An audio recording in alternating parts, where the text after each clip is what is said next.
We focused on just three things, and we call them initiatives. So we have three initiatives. Very briefly, the first one is the Malaria Elimination Initiative.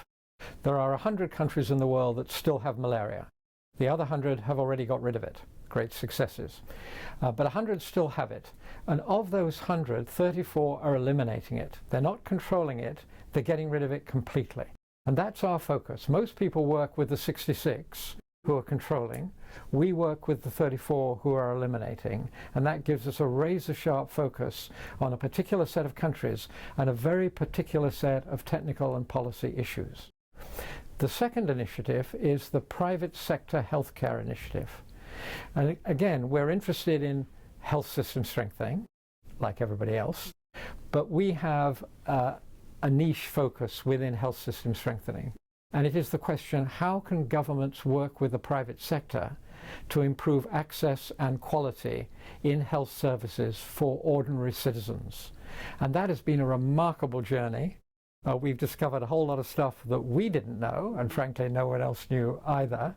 And we're pushing that envelope of causing governments to say, how much delivery can we in practice do? How many clinics can we build and maintain, we the government? How many nurses can we employ in the civil service and we then can't fire them if they don't do their jobs properly? How much of this can we, the government, take on? There must be a limit to that. And having recognized that limit, how can we conscript the private sector as a delivery agent and harness the special skills and talents of the private sector? Second initiative. The third initiative gets to the general point that you raised, that we're not very good globally at translating evidence into policy and getting evidence to policymakers in a way that they can digest and act on. And so the third initiative is E2PI, the Evidence to Policy Initiative. And that is a capacity to do exactly that. So we have clients who bring to us policy conundrums, and we digest the evidence and turn it into policy options, and we do it very quickly. We do it in a demand-driven way, so we have an audience. It's often time-driven as well as demand-driven.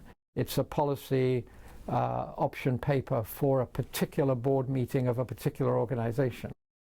And that's really taken off, and we've now got a long queue knocking on our door, and we can't really cope with it, but that's another story.